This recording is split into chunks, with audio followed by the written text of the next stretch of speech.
I got to the point where I just kind of could breathe. Like everything was just, I was breaking even all the time.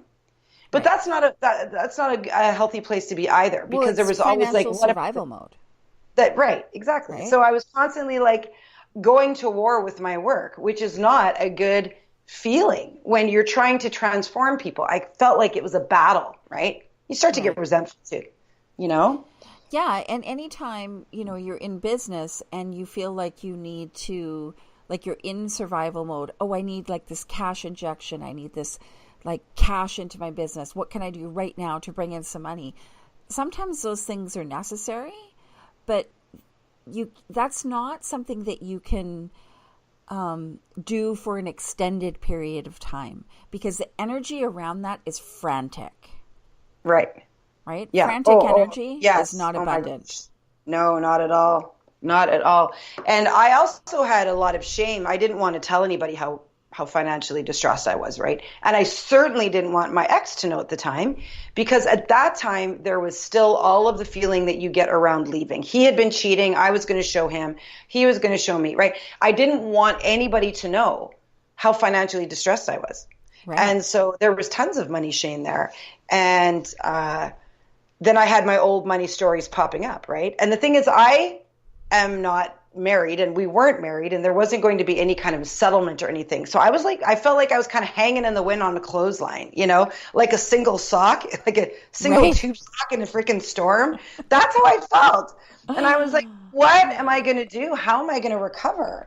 Because I'm all on my own and I'm doing everything that I can to get what it is that what I need to get to survive, Right. right? I And wasn't having any fun, do Michelle. I you wasn't having any carry a fun. story of being on your own? I've always been on my own. Right. So absolutely. And just to make that even richer, that wasn't something that was necessarily traditional in my family. And so there was always a concern, and I have to like frame this really well. My parents have always been incredibly beautiful and supportive of anything that I do, but they worried about me. So they would say, you know, we worry about you because you've quit teaching. So you don't have the pension, right? You don't have Right. the security. You don't have all that stuff. And you're not married and you're single income and you're doing all this stuff. And we're worried about you because, it's tough out there. And that is their traditional, their traditional mindset. And of course, they're right. It is tough out there, right? And at the time, I believed that it was tough out there. I don't feel that anymore. But at the time, I was like, oh my God, they're right. How am I going to do this on my own? So there was some shame about like weird stuff, like not being married and not being in a position like all of the people around me who had, big homes and pools in the backyard and these big cars. And here I am living in this it wasn't even an apartment. It didn't have a shower. I would sit it had one of those big porcelain sinks, like old Hmm. school. I Yeah. would sit on a stool and I would sponge bath myself. And every 2 or 3 days, I'd go to the sauna. There's a place called Kangas Sauna down the street. And I would go and I would have a full on deep sauna. Like that is the truth. Right. So this was me at 45, 44. Like this is not that long ago. So I had shame on every level, every level. And of course I was letting bills pass by because I was like, you know what? I need to go and enjoy a night, right? So I wouldn't Yeah. pay a bill Right. because I was suffering so much. It was like I need to do something, right? So Well, there I was a think, lot of responsibility and just all kinds of stuff, and you I know? think that that's an important thing to bring up, right? Often when we are living in some kind of stress, fear, anxiety, scarcity, something like that, we flip that into I need this night out. I deserve it. Look at all this sacrifice I'm making over here. I'm showing up. I'm a martyr over here. So I deserve this splurge, this night out, this Oh yeah. expensive purse, this thing. And often we don't have the cash for that, so we end up putting it on credit, and that's how people get into a lot of debt, right? Oh yeah. Yeah. So you're not alone in that, but it's very much based in survival mode, fight or flight energy, fear, lack, and scarcity, right? Right.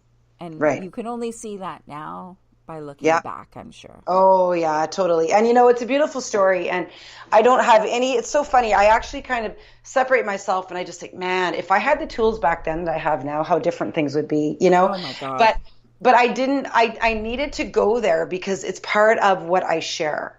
I Yeah. needed to go to that place. And when I tell people that, I say, I needed to live in that basement. Like truly, I needed to know what it's like to not have a bathroom in your house. I Right. had a shower. I had the landlord, check this out.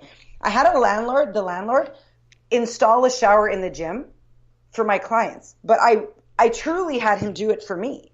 I just told him my clients needed a shower. Like Right. it was just such a ridiculous time in my life. I look back and I just was lying because I was so set in my ego. I didn't want to look at him and say, I can't afford an apartment right now, but I need a shower. Can you install a shower for myself and my clients? You know what I mean? Like it Yeah. was just so deep. And that kind of shame, then you just find yourself saying things that aren't truth. And it wasn't because I was lying to him to be mean. I just really needed a shower in my gym because that's where I was living. He knew I was living. He let me stay there for free because it's not the kind of a place that you would charge somebody for. But he didn't know that I needed a shower. You know what I mean? So Yeah. it was just a really dark time in my life that I am so glad happened because I learned so much from it, but it was painful and it took a while to get out of that. And it's taken me 3 years to change my money story, right? Well, and there's a gift in it, right? There's even a gift in it in the polarity of being a great example of what you absolutely don't fucking want in your life, Right. Yeah. right? Like Yeah. often I find the polarity for myself, it's so easy for me to identify what I don't want. And Right. so Yeah. it's like, well, I know what I want then, because I sure as hell don't want that. Right. Yeah. Right? Yeah. Yeah. So tell us Exactly. a little bit about shifting your money, your abundance, your situation. Well, it was a slow ride. Slow burn. Slow burn because Slow that money burn. story goes back so far. I had like back taxes. I had stuff that I couldn't even look at. Like I remember when I moved so I went back to that house at the end of the first year. The good news is that my business thrived after my first year.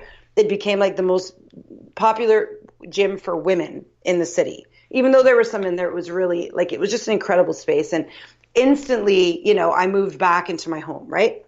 And I remember moving all my stuff back in, and there was this huge file box that was just full of, I think it actually ended up on your desk a few months ago. It was a huge box of taxes that I hadn't filed.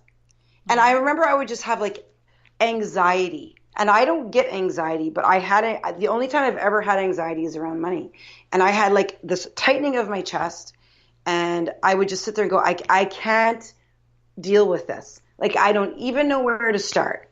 Where do you start? I had no idea, Right.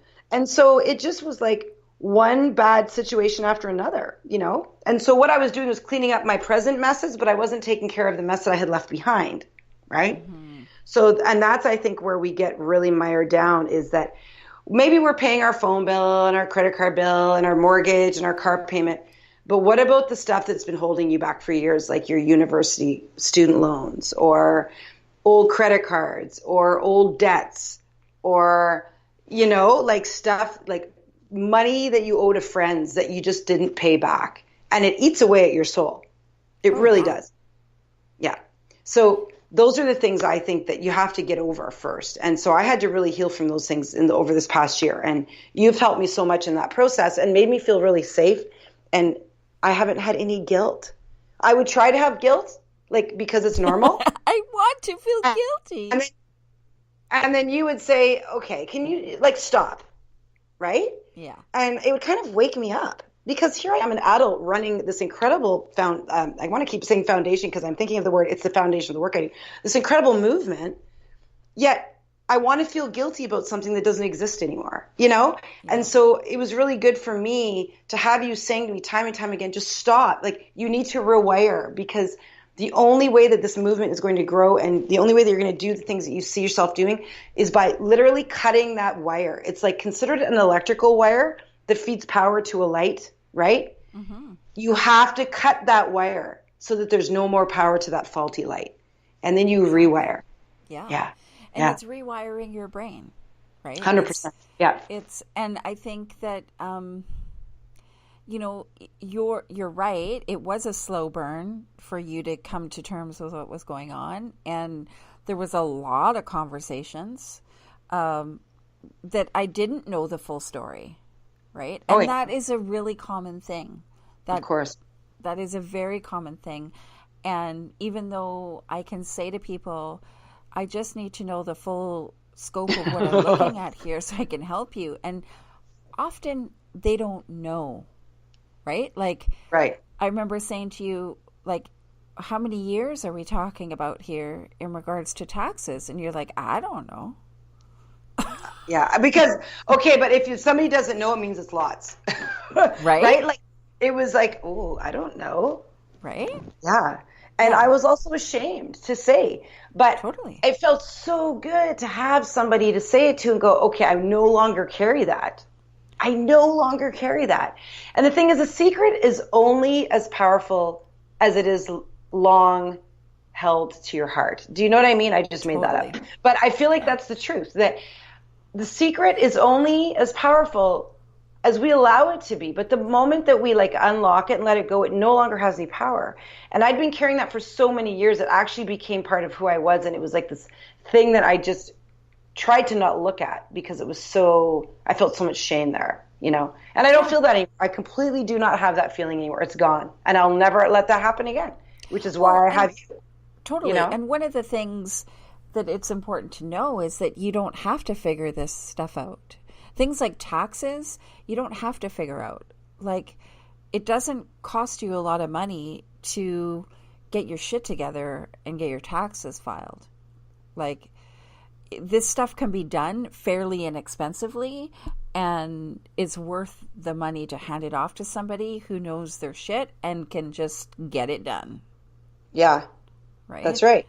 And I will never, ever deal with taxes because I know that it's something that scares me, and I still have to get over that. I mean, just thinking about doing taxes makes me want to throw up. So why wouldn't I just send it over to people who do it and who actually enjoy that process and say, take care of that for me so that it gets done on time, so it gets done properly, and I never have to have this heavy hanging over my head. Like, it's like, it's truly like, I don't even know. It's like taking a hose, like one of those super power hoses, and like just hosing down a big dirty wall, and then it's just promising that it will never get dirty again. So you just hose it every day. Every day that I need something when it comes to money, right? I talk to you. I don't try to do things on my own anymore because if I do, it'll just start to build up, right? And then I'll get to a point, Yeah, and you learn along the way, right? Like, you catch yourself now in your story. Oh, all the time. So you have an expert on your side to kind of tackle some of the big things that happen, that come up, and some of the technical stuff that need to happen within your business. But when you find yourself slipping into scarcity, for example, you catch yourself. I hear you because you will send me a message and say, oh, blah, blah, blah, blah, blah. And then 2 seconds later, there's another message saying, oh, I totally just caught myself. Yeah, absolutely. So I actually did it when we were on the call earlier, and I said something about it's tough. Life out there is tough. And then I corrected myself because I recognize now that whatever I say is what I decide. And so life isn't tough, actually. At the time, I thought it was. Mm-hmm. And then I just rewired, and now I'm like, oh, no. Like, life can be difficult from time to time. Shitty things happen. But life in general is what we decide it's going to be. And so I just make my decisions differently now, I just use a completely different process. And there are no problems. It's that your perception that it is a problem. That's right. Yeah. So amen, sister. If you truly lean in and trust that things are happening for you, there are no problems. Right. Exactly. And that's a hard thing for people to learn. And it took me a long time to learn that. But now that Oh my God. but Amen, you have sister. you have to believe it. You actually have to let it happen so that you believe it. Like, it's easy for me to say to people, oh, everything